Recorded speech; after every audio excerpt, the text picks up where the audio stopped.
We're in exam week, which means that today's the last day of lecture. We're going to start reviewing tomorrow. If you'd like any particular kinds of problems to go over for tomorrow, send me an email so that I can prepare them ahead of tomorrow's class. My plan at the moment is to, I think what the more difficult aspects that I'm planning to ask are going to be, given a problem, determine what a good dynamic programming solution is and whether a greedy solution is going to be possible slash optimal. So I am pulling some problems for that for sure. So that's what I've prepared for tomorrow so far. But if there's anything else you'd like me to cover, then I'll go based off of a democratic process of who sends me things and how many people send me things. And I'll prioritize based on the feedback that I get. So yeah, send me something if you'd like anything prepared for tomorrow. Otherwise, I'll just start with a who has questions on anything on the study guide and try to clarify any of those points and offer any insight into how I might test some of those outcomes so that you can prepare. Question. Next one due this next Wednesday. That was the original plan. I'm gonna have to decide because I'm cooking something on the larger side.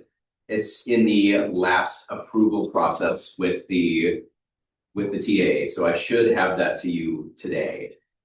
I have a pretty good idea of what I want to do and how I want to design it. I just need to make sure that it's easy to test, that the API is appropriate, that it makes sense from your perspective, the student's perspective, and the grader's perspective for grading. That's why it's taken a while to get ready. So it's either going to be due next week if it ends up on the smaller side, if I find something to cut from it, but it may be due the week after. So this is week 7. If I make this due on week 9, there's one more assignment that I'd like to get out on NP completeness. That is the thing we'll cover 2 chapters from now. We're going to cover all pairs shortest path. We're going to cover flow networks, and then we're going to cover NP completeness. So giving 2 weeks for this might be okay, and then one last week between week 9 and week 10 for the completeness assignment. So I may be okay pushing this to a 2-week assignment if it ends up on.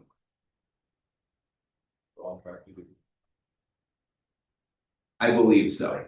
That's been the plan. I'm trying to design for that, but that's if I get to NP completeness for a week 9 assignment for that to be the case, then that week 10, that last couple days before we review for exam 3 that would happen at the end of week 10, we could do the reviewing at that point. Other questions? So we're reviewing tomorrow for sure. We may be reviewing on Thursday as well, depends on how people feel at the end of tomorrow's class. And then we will take an exam on Friday.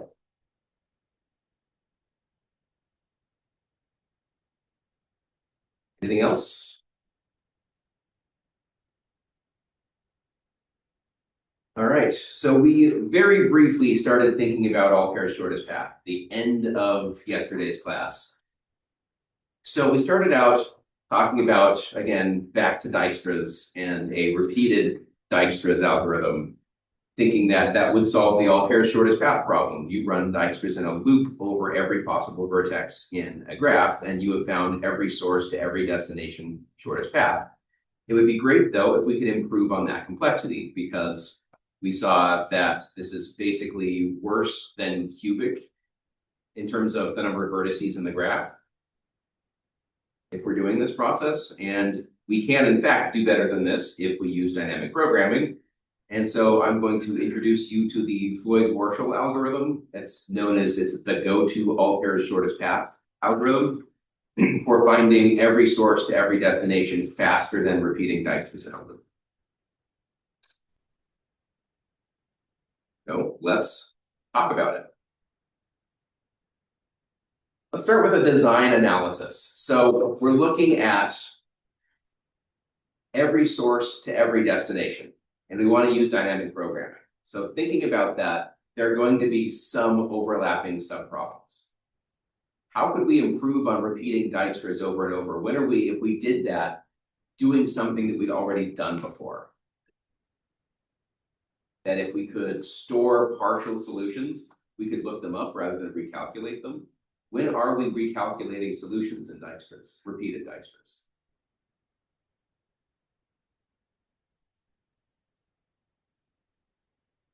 So you started in the, like there's a good thing path.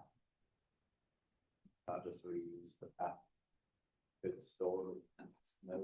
Yeah, sometimes there are going to be sub-queries, like the fastest way to get from a node on the, let's assume that the graph is something like there's a far left node and there's a far right node. This path between those nodes is going to reuse some shortest paths between some smaller or closer nodes that don't have the longer number of nodes in their shortest path. So if we could calculate and find things like neighbors and find the shortest path to neighbors, then we could use those as subproblems when we calculate shortest paths for nodes, which use those as subproblems. That's a great idea. So what we're going to use for this is basically if the shortest path from U to B passes through some other intermediary vertex, W, then the path from U to W and W to B must also be optimal. Think of it like I'm trying to find the shortest path from Spokane to Seattle. And if the shortest path from Spokane to Seattle passes through Ellensburg, then the shortest path from Spokane to Ellensburg and the shortest path from Ellensburg to Seattle will also be that same path as we calculate the shortest path from Spokane to Seattle.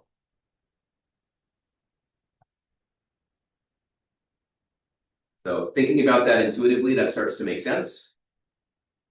But it ends up a bit of a, you can use the thought of a triangle, thinking like the hypotenuse of a right triangle. If that is the optimal, the shortest path between those points, then there's no possible way for that hypotenuse to be shorter than that, to have some intermediary point. Every point along that hypotenuse has to be part of that solution because it is the shortest path between those 2 points in that triangle. So that's actually how the proof goes for something like this. It's basically there exists no shorter path than a direct path. If you take a middle point and drag it out, you're creating a triangle. And the direct line is always going to be shorter than any intermediary point you could get to and then get to the destination. From that, the line is always going to be shorter than a triangle created out of an intermediary point.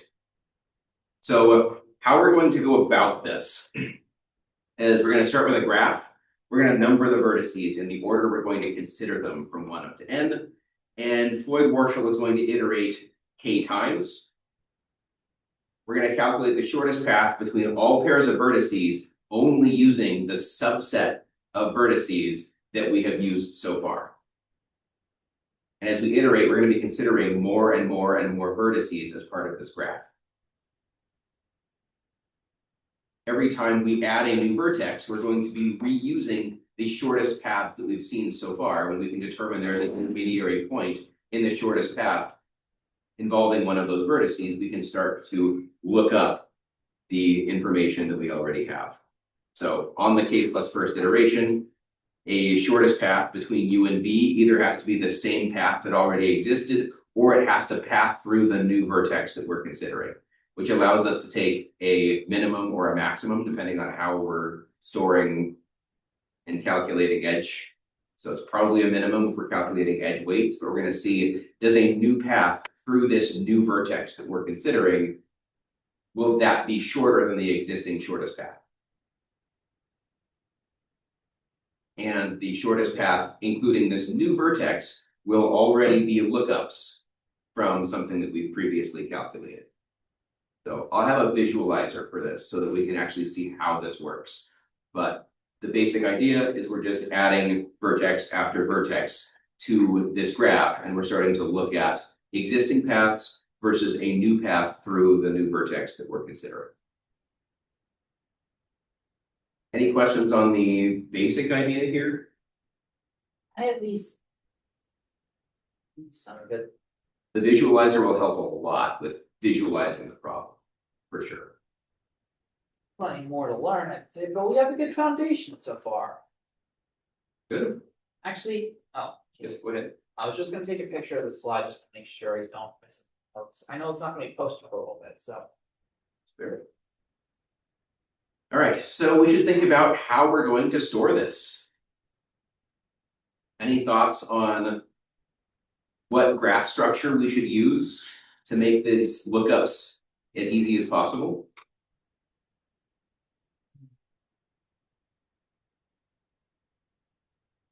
And or shawl.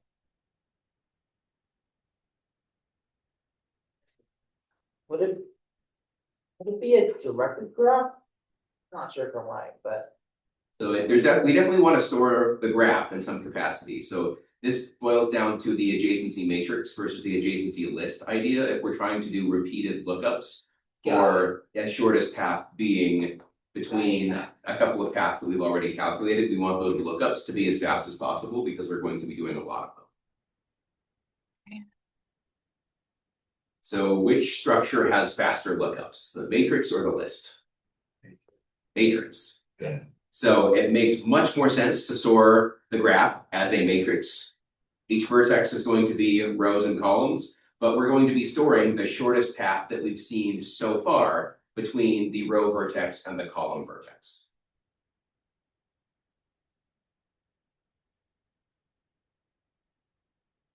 Each cell is going to start out as infinity if there is no direct path. There's no direct connecting edge between the row vertex and the column vertex. We're going to say that the distance between the row and the column is 0 if it's the same. So the distance from vertex A to vertex A is 0. There does not need to be an edge in order to be able to say that, a self edge. So we're just going to repeatedly parse through this table and say, given the information that we have stored so far, are there any updates that we can make to this table? Can we find new shortest paths by looking at the existing data in this table to be able to create a new value for one of its cells? So let's actually run it.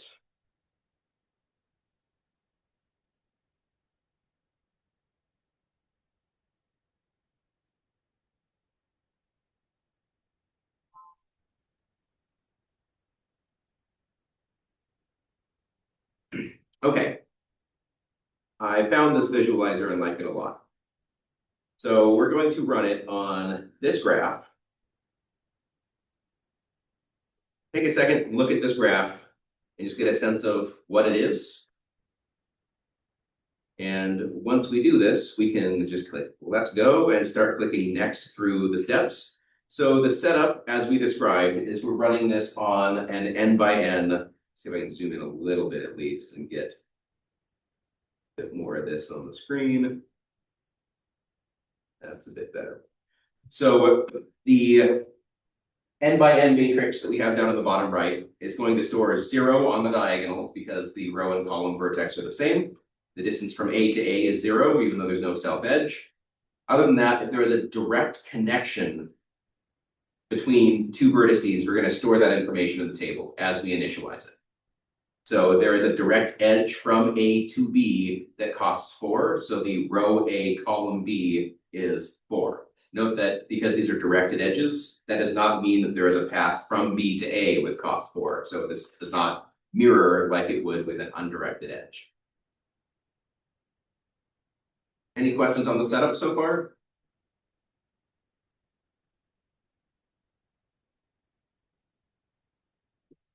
Given the information that's in this table, is there an update that we can make to any of these values?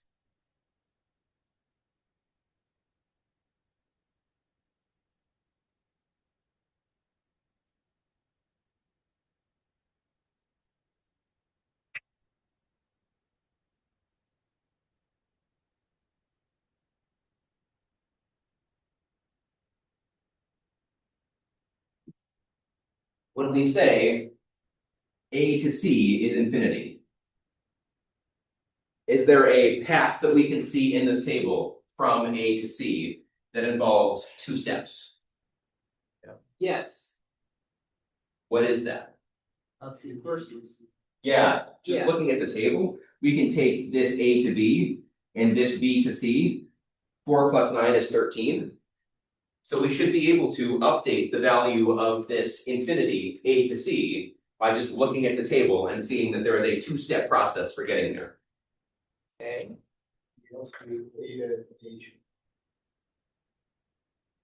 Right, is that embedded in the table? A to H, H to C. It is shorter. But we're not yet considering H. So the idea with adding additional vertices to this, and we'll see when this comes back around, that absolutely will be the case. But we want to take something that's in the same row and the same column and fill that out. And you could look at every possibility here, this 4, this 7, this 4, this 9, this 3, and come up with the best, this 4 plus that 3. So you'd have to do a bit of extra work to figure that out. But you could parse at that point as well. But we're going to first look at that.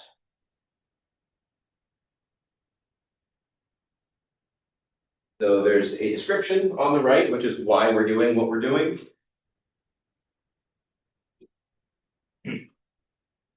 We look at A and C, and we see that there exists a path that is shorter, so we're going to update it. So that becomes the 13. We take the minimum of the existing path and a new path that goes through that middle node. A to B and B to C is using B as the middle vertex. So we're looking at everywhere where B can be a middle vertex first. And remember, we're doing this for every vertex. So we're going to start with B as the middle vertex, then C as the middle vertex, then D as the middle vertex. So we're just looking for everywhere where B could be a middle vertex at the moment. So given this, what do we think the next update is going to be? would it be A to D? Is there an easy way to get from A to D? We can get from,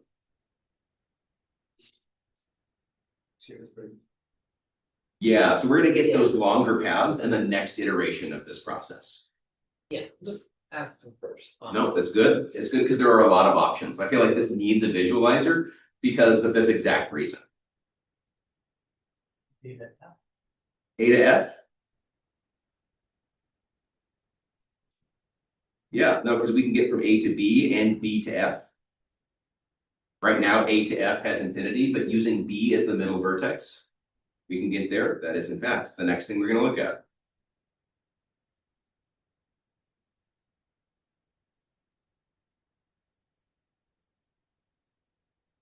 So that gets updated. Are there any other updates using B as a middle vertex?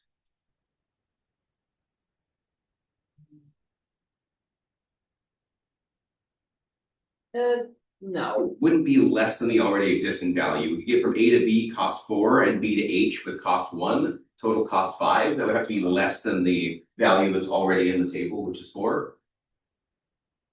It's a good point, though. Absolutely worth pointing that out. Well, we need to check that. We do, absolutely. We're doing a lot of checks in here that we're skipping over. So for instance, when we skip over this A to D, we would look at, is there a path from A to B and B to D? We would see that there is a path from A to B, but there is no path known yet from B to D. But if we update this path of B to D, when we're looking at any other possibilities for how to get, like there's a way to get from B to C and C to D, there isn't. But we may update this later and then cycle back to it on the next path and then use that to update it. So we're going to be repeating this whole process until it converges. So this is the last one with B as a middle vertex. Using C as a middle vertex, is there any update?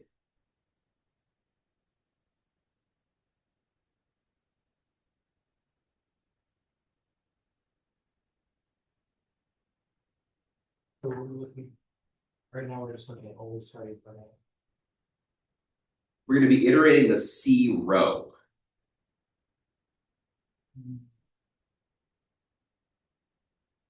BTE. Well, You go all the way down to G to C. Let's see if we can figure out why.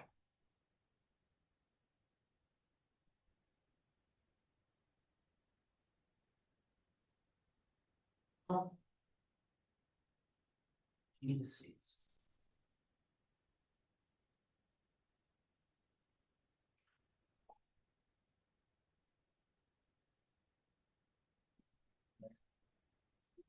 Yeah, so we can get there in 2 steps. Again, going through B, G to B, B to C. We're looking for every possibility where we use B as a middle vertex. And B will not be a middle vertex for anything else because there's no path from C to B, or D to B, or E to B, or F to B, but there is one from G to B. So we skipped over everything for which there is no value in the B column. So we're looking at, when we see something in this column, we're going to look at the rest of that row. When we see something in that column, we're going to look at the rest of that row.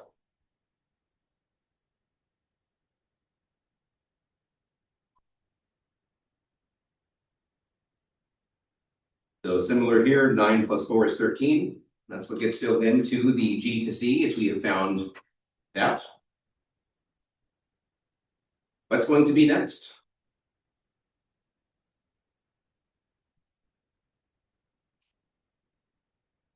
Actually, I like the idea.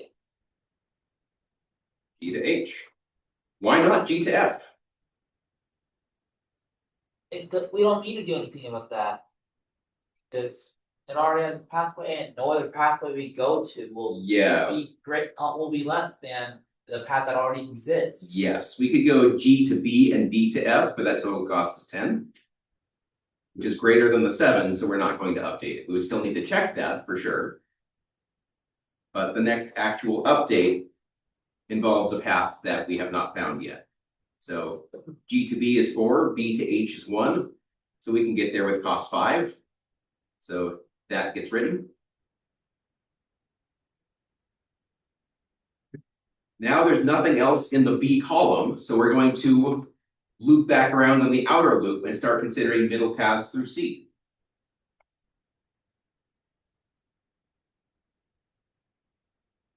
Since there is a path from A to C, we can look and see, is there anywhere in the A row that we can update? And we can get from A to C with cost 13 and C to E with cost 10. So we're going to update the path from A to E to incorporate that path. So we'll get 23 there as the best path we've seen so far. Any other updates? At least in the A row. Everything else is less than 13, which is that A to C cost. So there's no way we're going to improve on a 10 or a 7 or a 4 using A to C as an edge. Since that means that the cost is going to be at least 13 plus something in that column. So that doesn't make sense. So what is the next one that gets updated?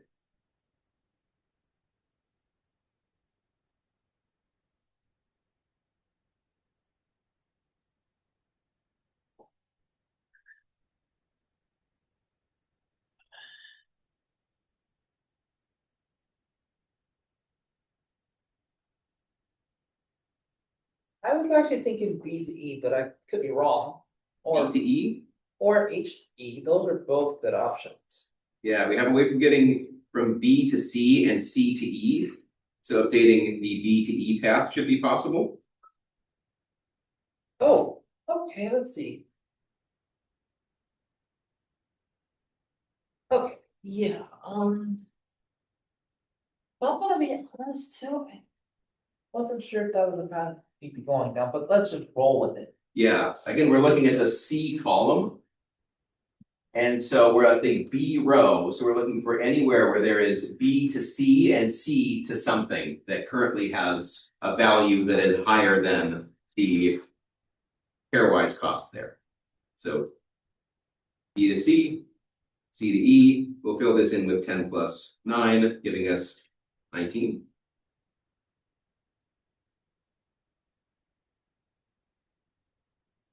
What's next? That's. Again, B to F, G, and H are all less than the cost of B to C. So there's no way we're going to be updating any of those values because the cost through C is already going to be at least 9, which can't be an improvement of any of those values. What about G? We're in the C column still. Right, sorry. So we're going to have to look for anything in the B row in the C column. So going Yeah. from B to C plus C to something. Okay, I am not really understanding the pattern. Yeah, so the outermost loop is considering each column. So we've already iterated over the B column. So we're currently on the C column. Okay. And then we're going row by row through this. So as we're on row B, this is the value that we're looking at. We're getting from B to C. And then we have to look, is there a way to get from B to C and then C to somewhere that is going to be less than what already exists from B to that vertex. So since we're ensuring that we're going from B to C with this cost 9 plus something else, and we don't allow for negative edge weights, there's no way to improve on the 68 or the 1 when we're at least incorporating the 9 for sure. Yeah. So next we're going to continue down the C column and we'll get to the 8. So we're going to look at this row next, saying, is there any way to get from E to C and then C to somewhere in a way that is shorter than what already exists? I think the answer is no. Check me if I'm wrong, though. Yeah, there is no way. Because we can get back to E, but C to anywhere has next to nothing in it. Yep. So we would move on to the next column, next row in this column that has a value. We're going to look at G, the G row. Now we can get from G to C with cost 13. Is there any possible improvement? 13 plus something that is lower than something that we already have?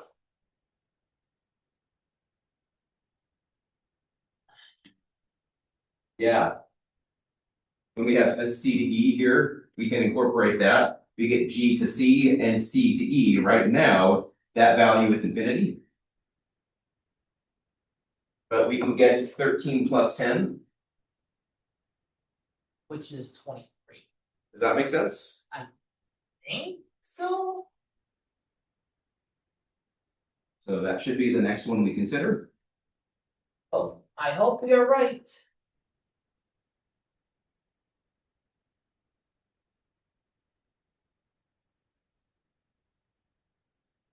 So that fills with 23. The next one we're going to look at this point is we have a path from H to C. So from H to C is 3, and then from C to E, so we're going to be able to fill that infinity. From H to E with 3 plus 10, 13. Yep. That's. Then we move from the C column to the D column. There's only one value on the D column, which is E to D being 6. So is there anything on the E column that can be improved by pathing through that? The E column, the E row.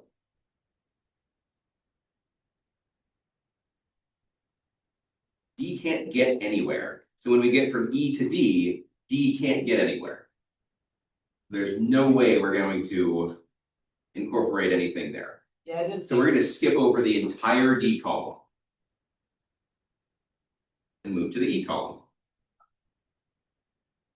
That's not true. I totally lied to you. Oh, okay. Let's see. Let's see. E to D, then A to E. That's okay. I think I see it. So that's like Yeah. 29. Dang. Yeah. I had a feeling something like that could be done, but I just wasn't sure. Yeah. No, you're absolutely right. So going from A to E and then E to D, we get the 23 plus the 6. We get 29. Oh yeah, we are considering the E now and updating the D. Yeah, so that's pretty much it. Yeah.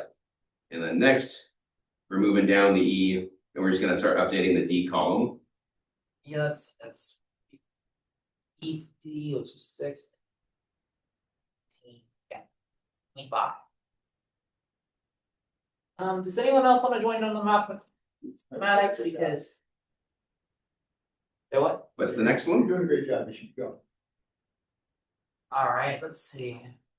Well, we're going down the D column. Can we do anything regarding? Oh, actually, yeah, let's see. Yeah, we can get from C to E and then E to D. Which is 16. What? I was always good at math, especially additions. No. So I kind of wanna fill out a little bit here to show what happens when they loop around. So we've gone through, we're now on column F, filling that in. Math. But now because we filled some things in, we can start using the work that we've done as we iterate. And we find that we can make updates earlier in the table.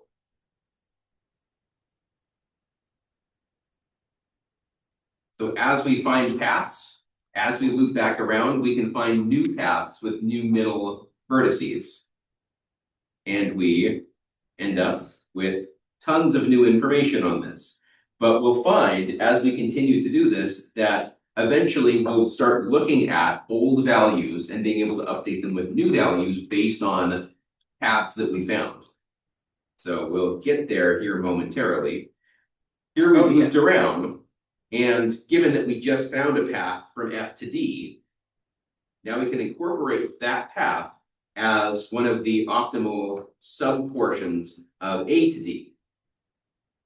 Since we updated that value, we now have a better path from A to D. Where else in this table now can we make updates? B, probably, wait, no. Wait, oh, maybe. Actually, wait, probably B. And, yeah, let's see, B to F and F to D. Check me if I'm wrong. Lost, we were going to the F column. Why did we start jumping? So now at this point, we're doing a big loop. So what's the last one that we actually calculated by hand? We were before this, we've done everything in the D column. You were.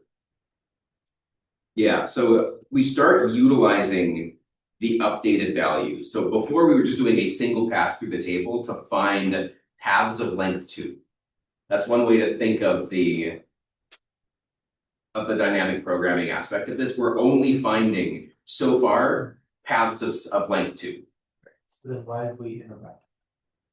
Because we were done with it.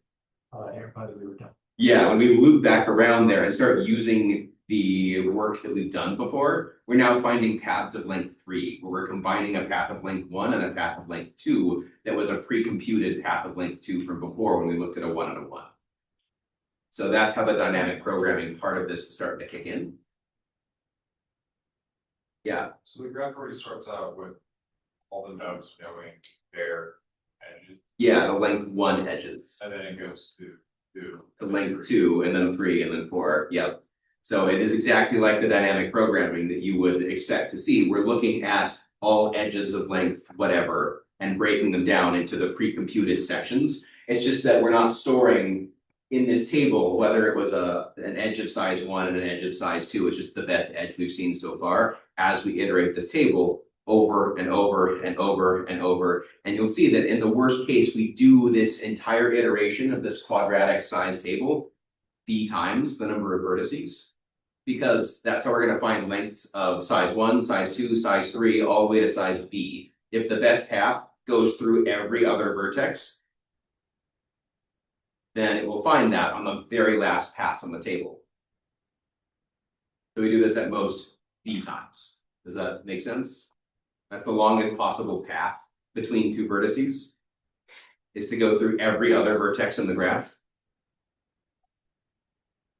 Like you can imagine a silly graph that just has a single edge like that. So the shortest path between A, B, C, D, and E, in this case, would just be the longest possible path going through every other vertex. And if we're looking at shortest paths of length 1, we would find this and that and this and that on the first pass. Actually, they'd already be embedded. But we'd be combining this shortest path between A and B and this shortest path between B and C to find the shortest path between A and C. We'd combine the shortest path from B to C and C to D to find a B to D. We would combine the C to D and D to E to find the shortest path from C to E. And that would be the entire first pass of this matrix on the first pass. Then we would use those as subproblems and say, well, I can find the shortest path from A to C and C to D. So a new best path from A to D is going to involve that combination. And similarly, you're going to be combining that and finding all nodes that are 3 nodes away. And then you need one more pass through this in order to find the shortest path from A to E as some combination of A to B and B to E, or A to C and C to E, or A to D and D to E. By some combination of those that are already going to be stored in the table, in this pass, we will find the shortest of those. And that will be, we'll finally have a path between A and E. But wouldn't have found that until multiple passes over this table. So once we've exhausted all paths of length 2, then we start looking at paths of length 3. But again, that's not embedded in the table when we do that. When we just get to the end of parsing each column, you start right back at the beginning and keep going B times. Or until you go through this entire process and make no changes to the table. If you make no changes to the table, there's no reason to start back over again. So those are your 2 termination conditions to Floyd-Warshall. Either B passes or A pass where you make no changes.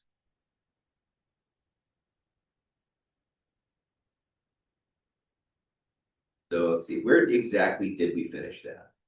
Oh, go forward, not backward. Yeah, you're We finished with column D column. E, and now we're back. Yeah. So we're in the A row again, looking for anything between existing paths. So from A to D, we can now update to say there is a path from E to D and A to E, which gives us a path from A to D. A to E, E to D, A to D. Yeah.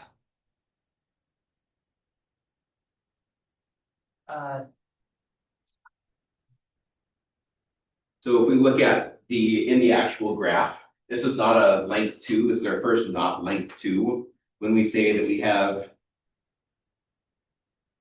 A to E, getting from A to E is more complicated than that. The best path from A to E was 23.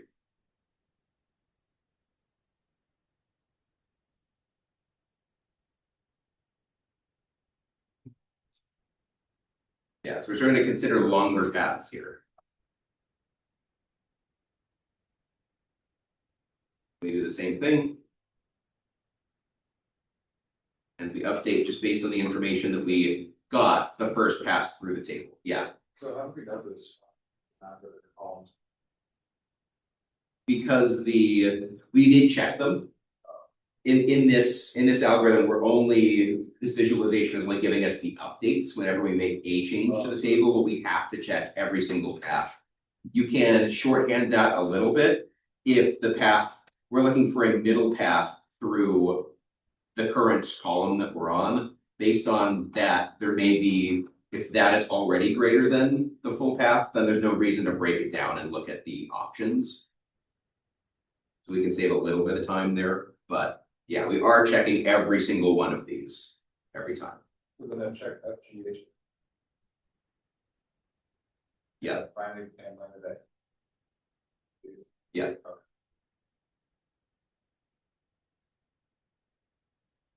Yeah. So we make more changes. We eventually loop around and start updating the existing values that we already have. So we now start finding better paths from A to D because now we're considering middle points through F.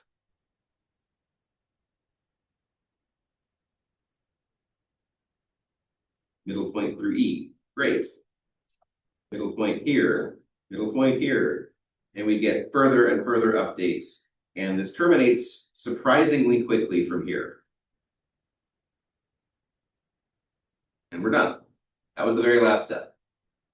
So you'll find as we get further and further in Floyd-Warshall, for most graphs, you end up making fewer and fewer changes as you get deeper into the dynamic programming. A lot of the shortest paths between nodes are 1 or 2 or 3 nodes in smaller graphs. You don't find shortest paths that are 5 nodes very frequently, 6 nodes very frequently in graphs this size. So you'll find yourself doing less and less work. So the worst case of Floyd-Warshall is cubic, but we'll find in practice, there is a very low constant multiplier on that. So it seems like it's somewhere between quadratic and cubic in practice. We don't hit that worst case very frequently. You have to do a lot of work finagling a graph in order for it to make Floyd-Warshall actually perform close to that cubic worst case.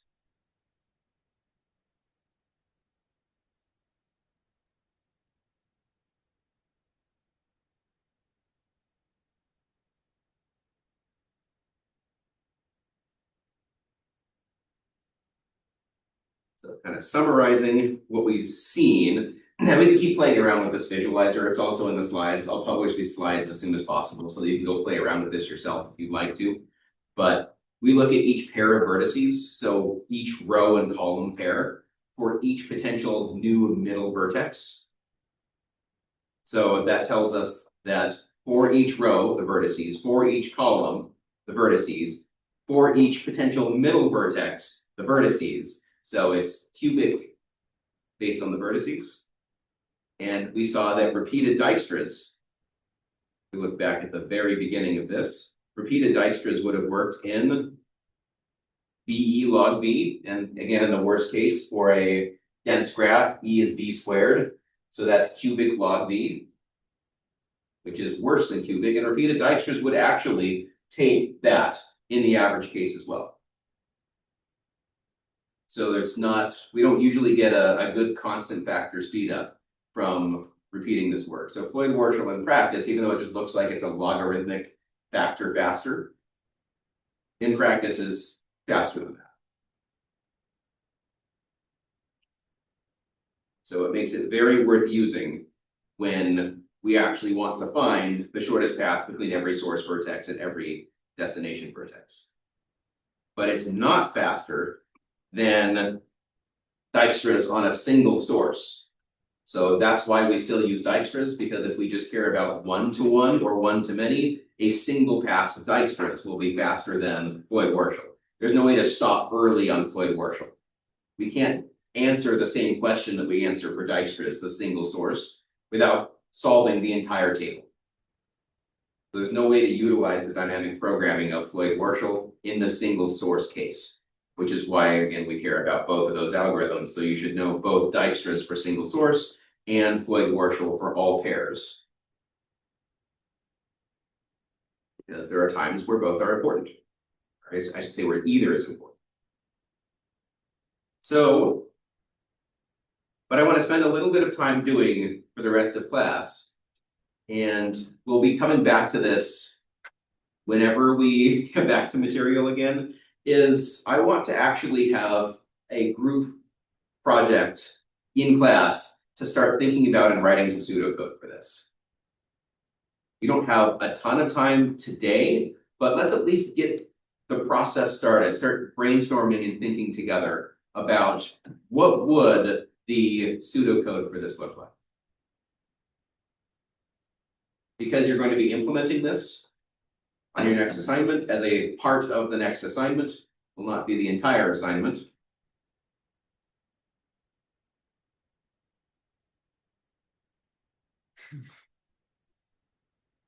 we're thinking about, what does this process look like? And I highly recommend the people working groups for this. So actually find yourself a group of 3 or 4 and start mapping this out. And we'll come back to this probably next week. Oh.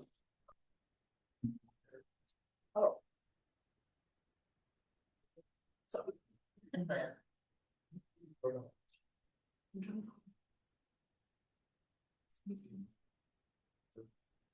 You.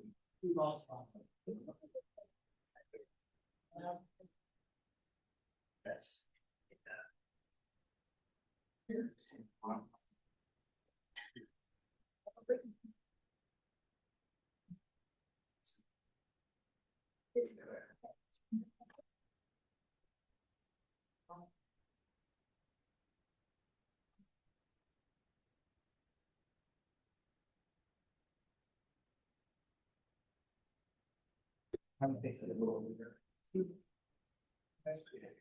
I would be like one. That's it.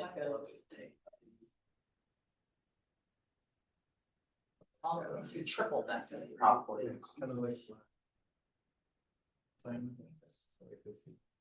little bit.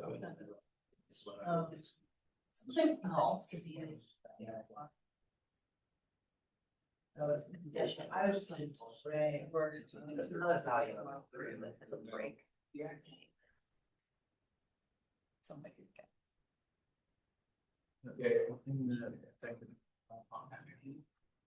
Confused me about this, so first one was this jump thing. Yeah, like jump. So, okay. And, they just. Yeah.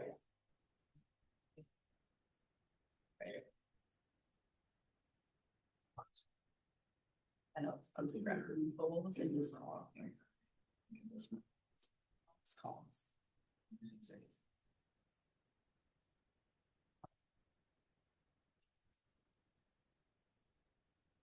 These you can turn it on. But I never get people to range.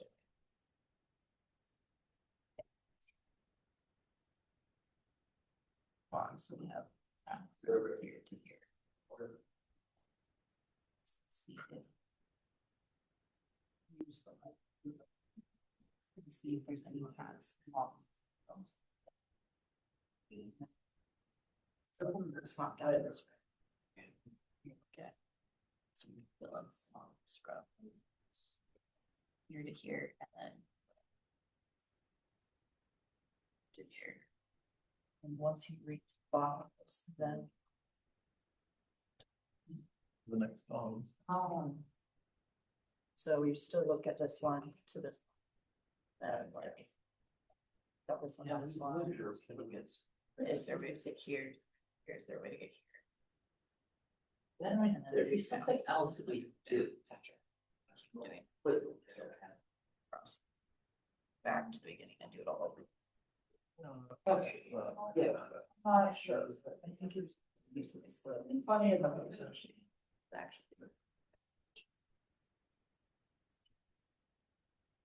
So it looks like we are on. Talk about the last round. Both the sides. Can you set the Link? So. Yeah. So you have the. Yeah, I will. I'll be hopefully revealing these slides right after this. No, But will it be on? yes. Well, I'll always think about it, but I'm not sure what the answer regarding that. Whatever. Sense. The visualization. Yeah. What you Not said. understanding how. Yeah. With those. Yeah, the assignments are where I test that. Have this path. Let me That's- yeah. These two. See if there's two these. And it's another. I've never liked to code it on an exam. Yeah. This doesn't mimic the environment that you actually program in. Yeah. Get them. Just use. Yeah.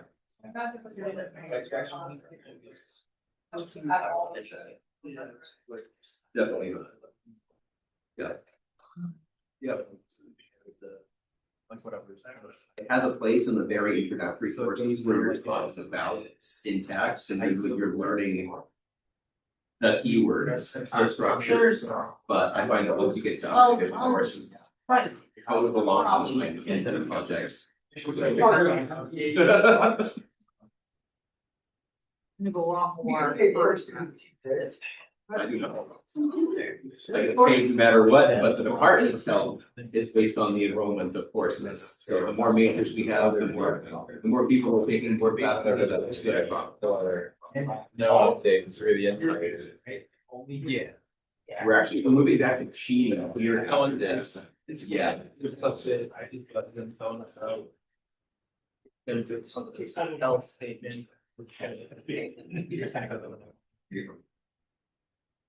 If you put it off long enough, we'll all be in cheating full time. It'll be the world's easiest class.